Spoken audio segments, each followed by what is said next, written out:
You're not supposed to hold the 3 like that.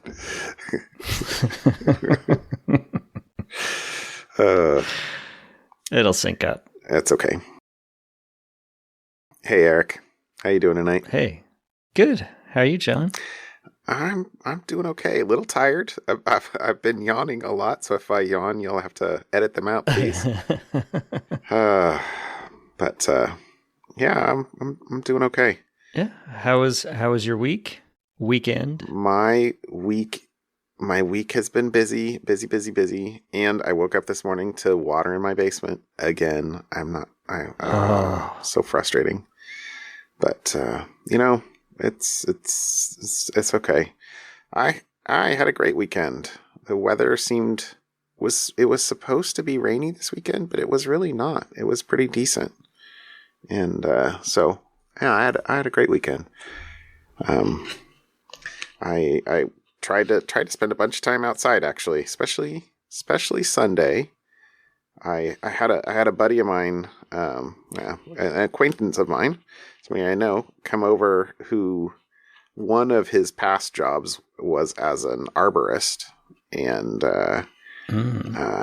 I have needed to prune all of our fruit trees, and so I don't know. Last fall, sometime I happened to be.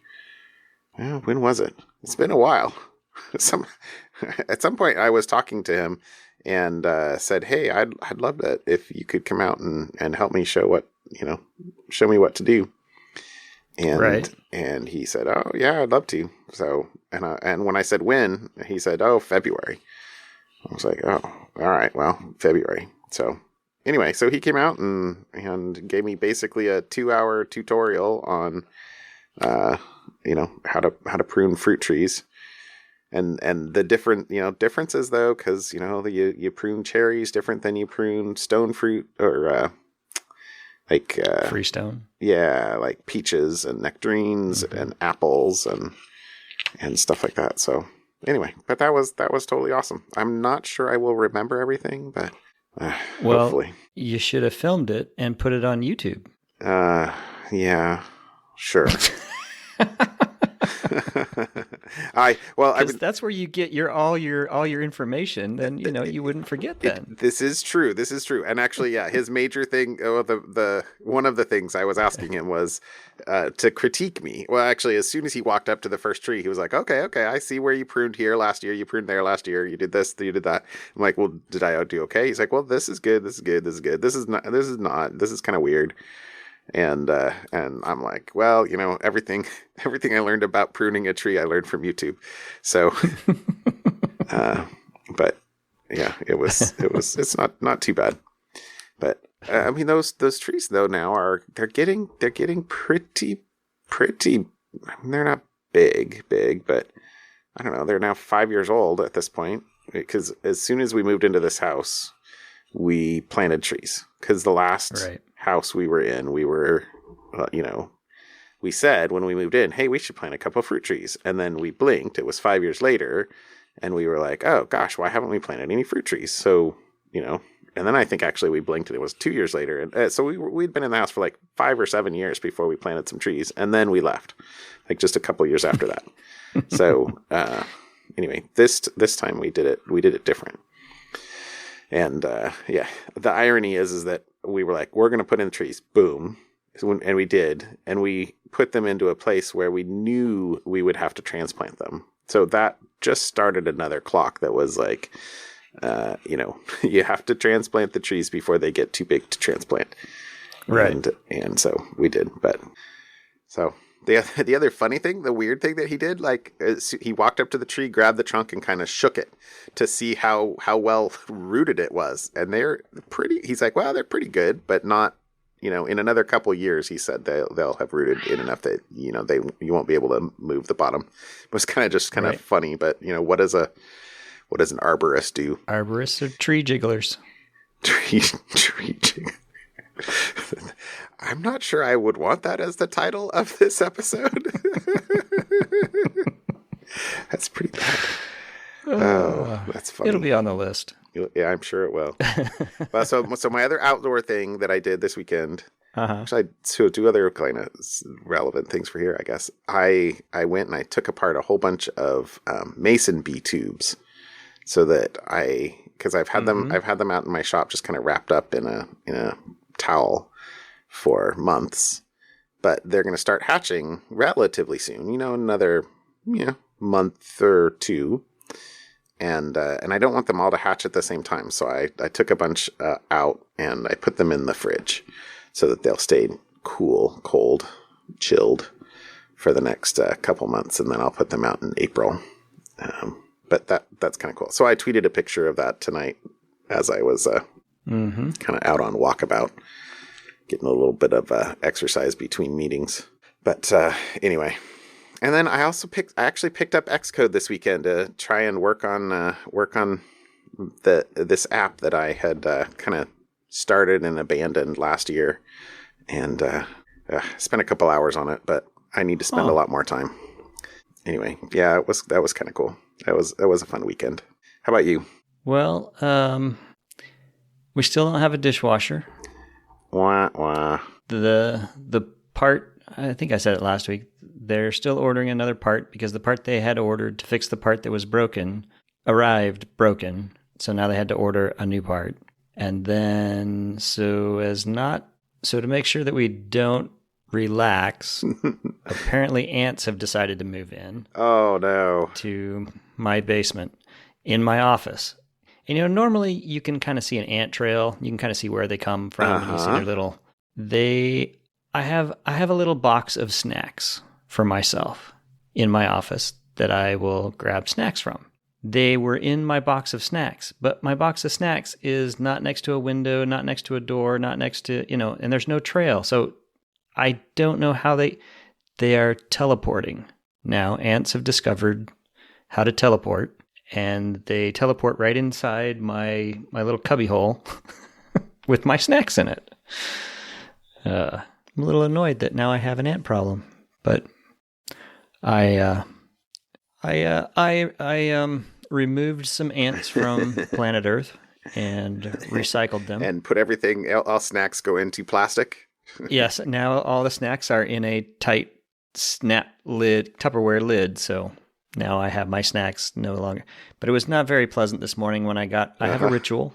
I have a Pop-Tart and a Coke Zero for breakfast every morning. I know that's a horrible breakfast. I told that to my wife the other day in the store as we were walking by the Pop-Tarts. She was like, ooh, we should get some Pop-Tarts. I haven't had one of those in forever. And I'm like, Eric has a Pop-Tart and a Coke Zero most mornings for breakfast. And she was like, that's terrible.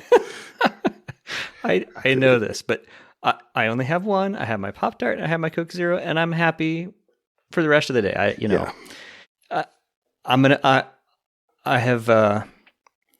have come to terms with that as my enjoy. It makes me happy. Every person should have a vice of some sort, and that's pretty pretty minor as vices go. That's a pretty tame one. Yeah, exactly. So I opened up my Pop-Tart this morning, and I noticed there are like 8 or 9 ants on my little foil wrapper, and then I'm like, So that was part of my morning this morning. I was on a call too, and I probably should have switched off video onto not video because I was wiping ants off, and killing ants probably on video. People are wondering, what's he doing banging on something there? Oh, funny. Yeah. I'm sorry. So yeah. And then I've been rearranging my office a little bit, and I moved my 3D printer, so I had to calibrate my printer in its new location, and I need a replacement now for Fusion 360 because Fusion 360 is I don't know if I had talked about this before. It's what I use. It's excellent. It gives me good quality stuff, and it was free for hobbyists. It is no longer free for hobbyists. You need to pay $400-ish a year. I'm like, for the 10 or 12 things that I design and print a year, I can't justify $400. Right. But I don't know anything. I can't find anything. I mean, there's OpenSCAD and there's some other things, but they're not as easy to use as Fusion 360 was. Now, I did find a one for the iPad, which I really like because it's a lot. You do the whole design, with your input, touch input and pencil, and it's really, really nice. But the Pro version is you have to subscribe to $40 a month. So, but the what I wish they had was a one-time $2, $3, I don't care what it is, a one-time high-res export, because you can export the models, but it drops the quality of the model. So instead of nice curved edges, it's kind of squared off edges. So, which is a good compromise for what they're trying to do. But for my use case, which is consumer use case who wants pro quality output, I wish there was just I would totally pay, once I had designed my print the way I wanted it, I'd print a low res copy and I said, this is exactly what I want. I would pay $2, $3 for a one-time high res output because of the 10 or 12 things I probably would do a year. Totally worth it. So if anybody has any suggestions for a high quality, I would pay a one-time fee if it wasn't too much. Yeah, but 40 probably $40 a month up to $50. For, something that you do every 2 or 3 months is a lot. Yeah. Yeah. So part of me thinks I just need to learn OpenSCAD. And does Adobe have something like that in their suite? Because I don't know. If they did, and it was part of their Adobe Creative Cloud, and you could kind of like talk yourself into paying for Creative Cloud, since you would get Photoshop and all of the other bits of that. Well, my problem is, like with things like Photoshop and subscription things in general like that, I don't use them enough to justify a monthly subscription. I use them casually and randomly. So I don't have a Creative Cloud subscription anymore either, because I just stopped using it. I still have a Creative Cloud subscription because I'm terrible at turning them off once I join them, which is why they are doing that in the first place. So I actually did it for my son, and I've used it. I've used Illustrator, and I used what's the video one? Premiere. Yeah. So I used Premiere, and I've used Photoshop and Illustrator. I did some. This is totally dumb, but I did some logos for honey jars that I gave away. I don't know, last year, and I was like, what do I have? I'm like, wait a second, I actually have a tool that's designed for this. So, yeah. So I don't know if that's actually it, but there is a dimension. But it says create 3D mock-up scenes, packaging, and more. I don't know that that's it. I don't know. I was just looking at Creative Cloud. So maybe not. But well, yeah, and there's things like SketchUp, but everything is going subscription or SketchUp Pro, or the free versions are not, they don't export in either the format I want or the quality I want, which, I can empathize with, people who spend a lot of money building these things, but I just wish they had a pricing plan that worked for me. Right. and you'd probably be willing to. This is another thing to do, of like everything is free so long as it's public, right? So if it goes into the catalog of things that are available for everyone, then that would also probably work for you. But you want my version of the chip clip? Yeah, sure. You want my platform for my the waste bin? The latest thing I was printing. Yeah, well, the latest thing I was printing is a corner platform for my for a camera, an indoor camera in a corner of a room. I want to have a something camera in. Something to put it on top. And so I want it up high. Yeah, I don't want to glue it to the wall, and so I thought, well, I'll just 3D print myself a cool little platform that fits exactly the space I want, exactly how I want it to look. Anyways, yeah, more info than you really want to know. That's a lot. So follow up. Let's see. You put a couple things in follow up here. So my one thing that I threw in follow up was I have complained, I think, several times about Big Sur and how frustrating it has been as an upgrade. And one of the things that happens at least once a week, and up until this point, I had not figured out any way to solve the problem other than to hard reset or a hard power cycle the laptop. And what happens occasionally is when you use TouchID to unlock the screen, it behaves as if the mouse or as if the keyboard has completely stopped working. You type in a key and it gives you an error prompt, right?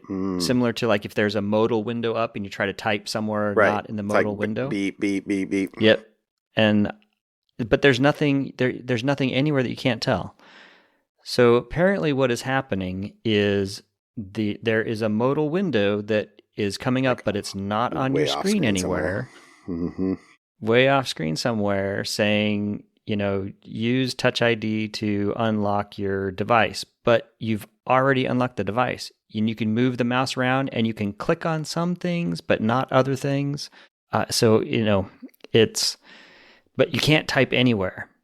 So the fix for this problem, which I have verified works because it happened to me this morning, is when I found out what the problem was, that it was a modal window off screen, and someone posited that it was the Touch ID screen. They had figured out that if they disabled use Touch ID to unlock your laptop, that it fixed the problem. So what I ended up doing was on my magic touch bar, was it called? Touch bar? It's not a magic, whatever it is. It's the touch bar on the laptop. I added a sleep button because the touch bar is still functional. So when that happens, I go to the touch bar, hit the sleep button, turns the laptop to sleep again, and then I wake it up with my Touch ID finger, and then everything works again. So just putting it back to sleep and waking it back up again seems to solve the problem. Interesting. So I have yet to have any remorse for not upgrading yet. So I struggle to find a reason to make you upgrade. So, well, I hear the next version of Xcode is going to require Big Sur. Big Sur. So, you know, that might eventually be it, but I don't know. Well, 11.2 just came out. I upgraded to 11.2. Fingers crossed that it's fixed some of these other issues and I don't have them anymore. But I cannot in good conscience, as your friend, recommend you upgrade to Big Sur. Okay, I will stay back. Yeah, I just this week, I think it was yesterday, on my work laptop, it came up and said, upgrade to Big Sur. And I was like, no. Please do not accidentally click this button that says update available. Anyway, so let's see. I threw a couple things into follow up. One that I will just kind of run past is that CERT, or CISA, released official government analysis of a couple of SUPERNOVA artifacts. So there's a bunch of info out here, and the one thing that was most interesting was on one of the artifacts there's a commentary about what was actually added. It was just in really nice, relatively clear language. They added this dynamic run function, which is designed to accept and parse provided arguments. And the arguments are expected to partially contain C# code, which the function compiles and executes directly in system memory. So that's kind of one of the things that the way they were, essentially executing code. So that's my first one. Just to get a link into the follow-up notes here. The second one is, I think it was just last week, was the Sudo Bug, and there was a follow up today or this week that it is not just on Linux. It also affects macOS and AIX.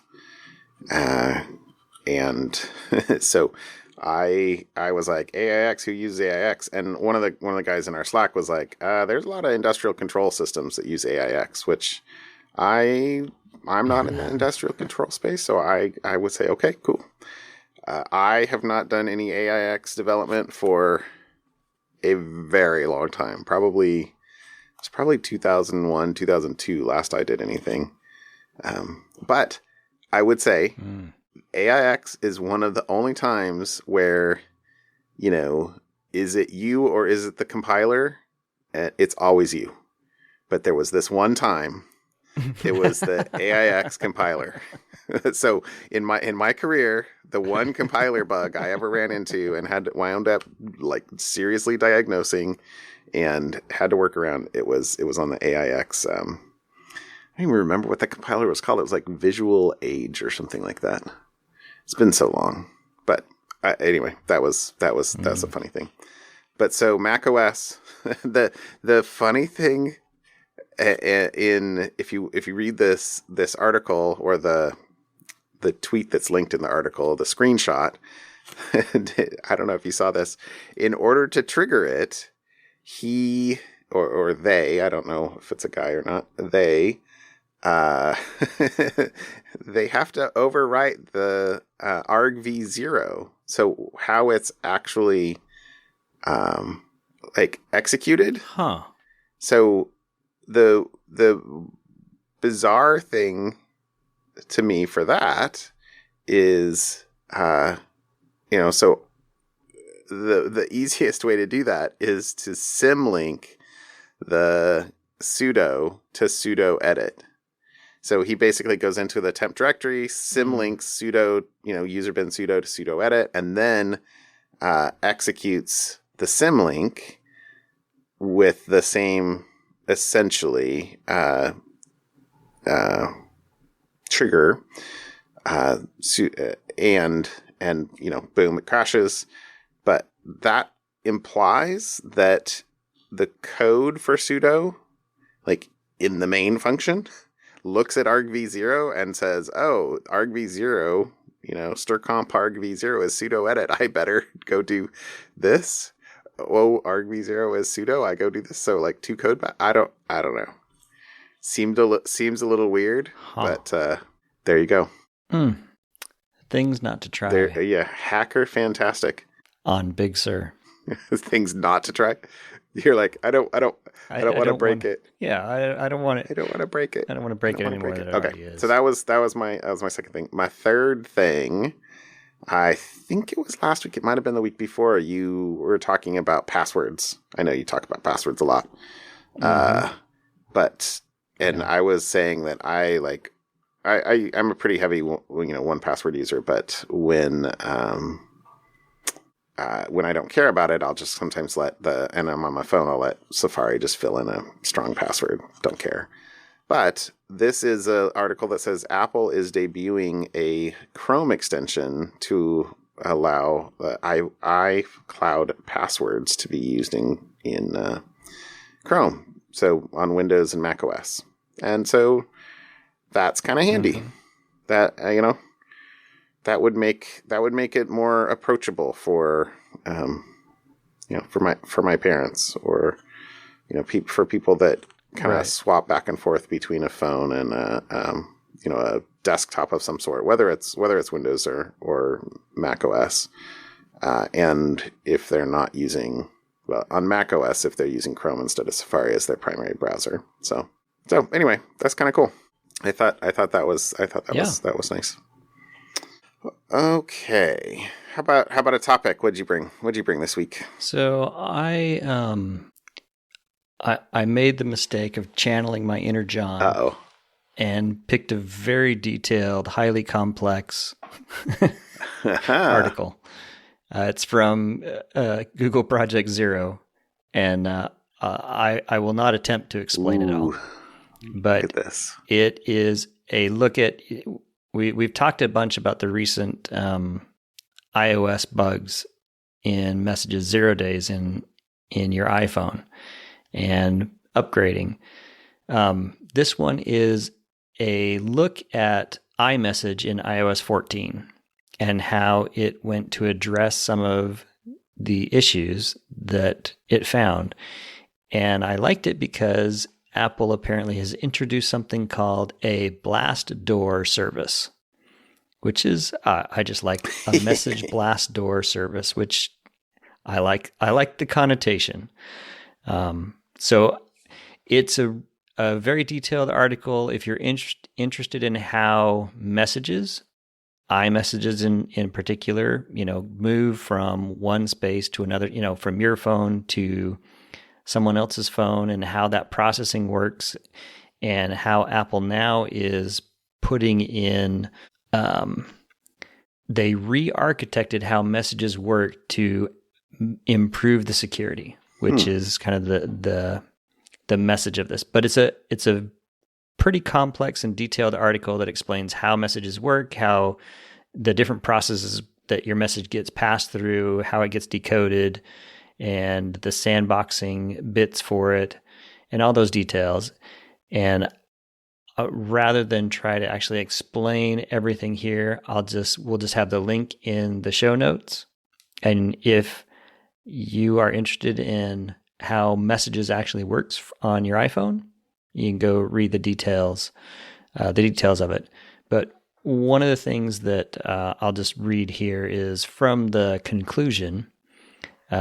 The blog post discusses 3 improvements in iOS 14 affecting iMessage security: the blast door service, resliding of the shared cache, and exponential throttling. One of the things that it also calls out here is that and this is a quote now, "It's great to see Apple putting aside the resources for these kinds of large refactorings to improve end user security.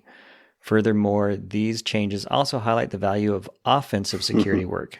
Not just single bugs were fixed, but instead structural improvements were based on insights gained from exploit development work." So interesting. It's not. Sometimes it's not just about patching the bugs.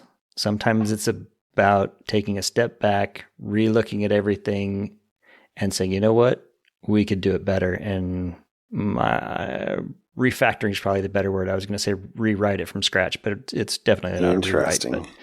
But, taking a further step back and doing that. So, great article that goes into details of how that all functions. Really complicated. Man, they do a great job. They do a great job of extracting this. And look at that iMessage on the wire. That is a complicated message. Mm-hmm. Yeah. Huh. So. Oh, this is a cool article. This is a cool article. Yep. So there you go. That's my article for this week. Well, we're gonna have an all zero episode. I didn't realize that. Yours was a Project Zero, because mine is essentially a Project Zero. Although the link that I'll put in here is to the ZDNet article, but it's just a ZDNet that basically references Project Zero, or a talk by a Project Zero person. Well, then I'll give you a quick foreshadowing of my something fun. Also, Google related. Okay, I'll Google. This is a total Google week. That's funny. There you go. So this one is that Google says that a quarter of all the 0-day vulnerabilities discovered being exploited in the wild in 2020 could have been avoided if vendors had patched their products correctly. So is the implication there that vendors patched their products incorrectly, or that vendors didn't patch their products at all? That they patched their products incorrectly. That is correct. Okay. It was incorrect. Incorrectly done. So Yeah, so out of the 24 0 days that they detected, and it sounds like this is basically just the 24 0 days that Project Zero detected. But I have a minor in math. It's been a while. It's been a few years, but a quarter of 24, 6. So 6 of those. 6 of the 0 days were variations. This is a quote now. Variations of vulnerabilities disclosed in previous years, where attackers had access to older bug reports so they could study the previous issue and deploy a new exploit version.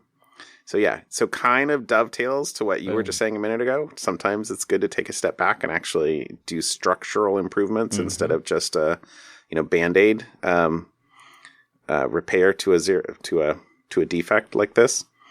But yeah, so this is basically saying, yeah, a quarter of the issues were due to ouch. Not that the vendors didn't fix the disclosed patch previously. It's just that their fix didn't go far enough. And if you kind of continued studying the fix, you could say, oh, well, they may have caught that one, but I can still take advantage of it by doing, X, Y, or Z. Right. And it wasn't related. Yeah. It wasn't limited to one vendor either. So it says it included 0 days in Chrome, Firefox, Internet Explorer, Safari, and Windows. So let's see. Go back to this table here, because also in a since that was, I just named off 5 different things, then one of those must have come from one company must have had 2 of those. Anyway. So let's see, 1, 2, 3, 4, 5, 6. So what was it? It was basically, let's see, Chrome. It was Chrome. Chrome had 2. So 1 for Explorer, 1 for Firefox, 1 for Windows, 1 for Safari, 2 for Chrome. So the problem is coming from inside the house.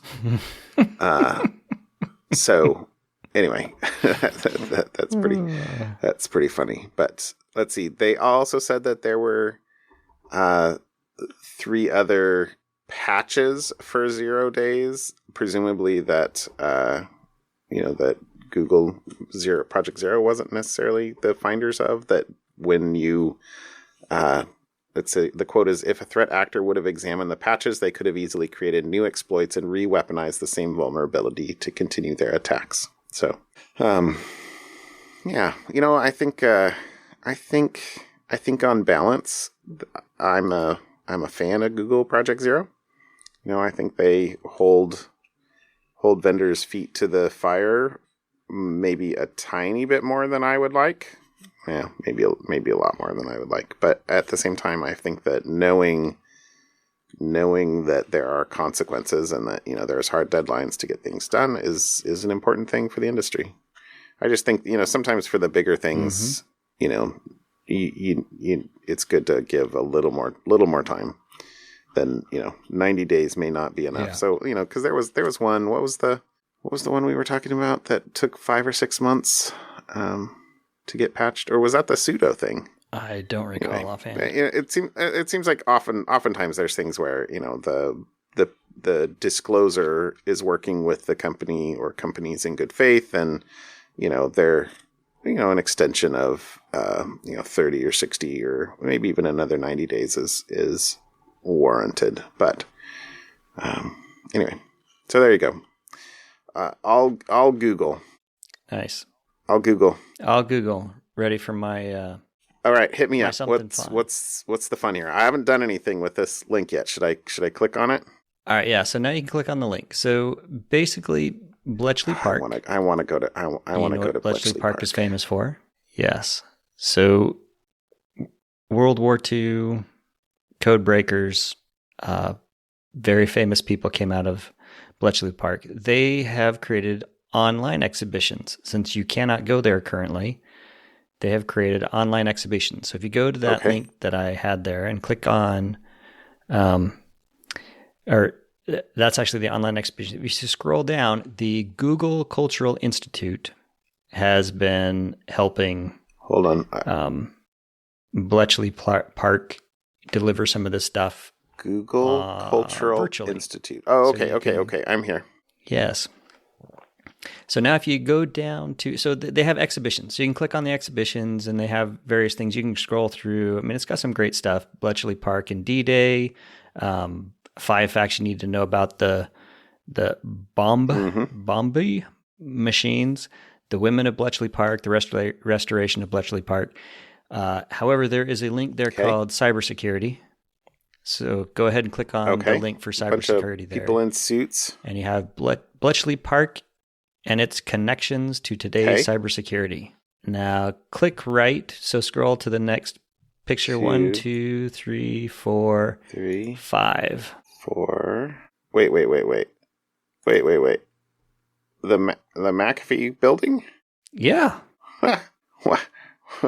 That's not at Bletchley Park. No, but it's talking about. That's awesome. I don't understand why it's there either, but there you go. Cybersecurity company. And then if you click again, then it goes back into the pictures from Bletchley Park. So I have no clue why our building in Santa Clara, and at this point it's our old building in Santa Clara, is a screenshot in the Bletchley Park. That's cool. Anyways, so the whole thing is kind of cool. So that's my something fun. Go to the link here, bletchleypark.org.uk, and you can go visit the online exhibitions and read about some of this. It's got pictures and short descriptions of various things at Bletchley Park. I thought it was pretty cool. That is awesome. There's my something fun with a little hat tip to work. That's cool. For some reason. Oh yeah, one of the teams at work has got a number of folks based out of the UK and Europe, and they went to Bletchley Park back when they could go places as kind of a team outing, and I was jealous. I'm still jealous. So yeah, that's very cool. Oh, look at that standard 3-rotor Enigma machine. Very cool. Mm-hmm. Okay. I gotta stop looking at pictures. Okay, my something fun. Okay, I saw this link on Twitter this week, and I thought I would make this my something fun. So this is Lynn Conway is a famed pioneer of microelectronics chip design. I'm kind of reading a quote from here at the moment. Her innovations during the 1970s at the Xerox Palo Alto Research Center impacted chip design worldwide. She literally wrote the book. The thousands of chip designers learned their craft from Lynn's textbook, Introduction to VLSI Systems, which she co-authored with Professor Carver Mead of Caltech. And thousands more did their first VLSI design projects, so this is basically chip design, using the government's MOSIS prototyping system based directly on Lynn's work at PARC. So what's awesome about this story, I mean, I guess it's nice that she's out now, but what no one knew until recently, I'm still reading a quote here, is that Lynn did earlier pioneering research at IBM in the 1960s. Fresh out of grad school, she invented a powerful method of issuing multiple out-of-order instructions per machine cycle in supercomputers, and solved it in 1965. She made possible the creation of the first true superscalar computer and participated in its design at IBM. She called her invention dynamic instruction scheduling, although it didn't really start being used until 30 years later in the 1990s. But she was fired at IBM in 1968 for being transsexual. And so after undergoing sex reassignment surgery in the late 60s, so early pioneer, she started over from scratch. The quote in here is that Lynn became so happy, so full of life and hope after her transformation that her career took off like a rocket.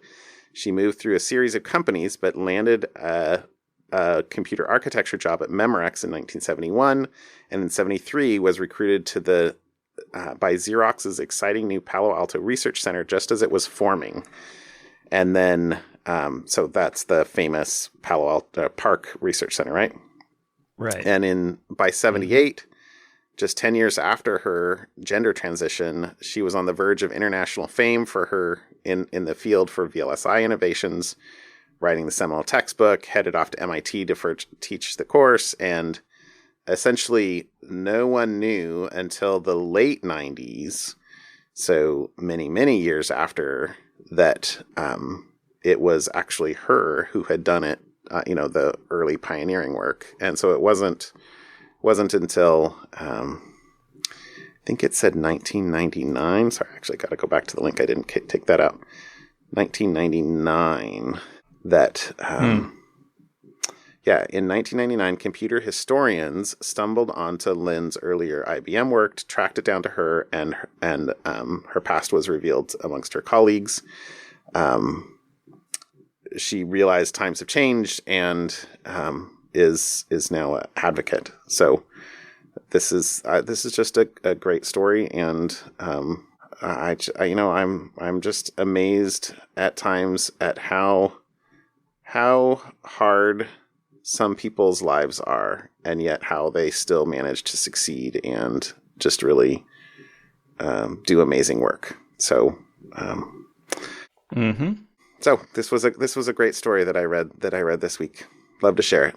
Yeah, I did see that one too. I think you retweeted or you commented. I think I did. I saw it from your tweet, and so I read the story. Very interesting. Cool. There you go. Well, cool. All right. Have a good night, John. Have a good night. Have a good week, Eric. I'll talk to you later. Yeah. Bye. All right. Bye.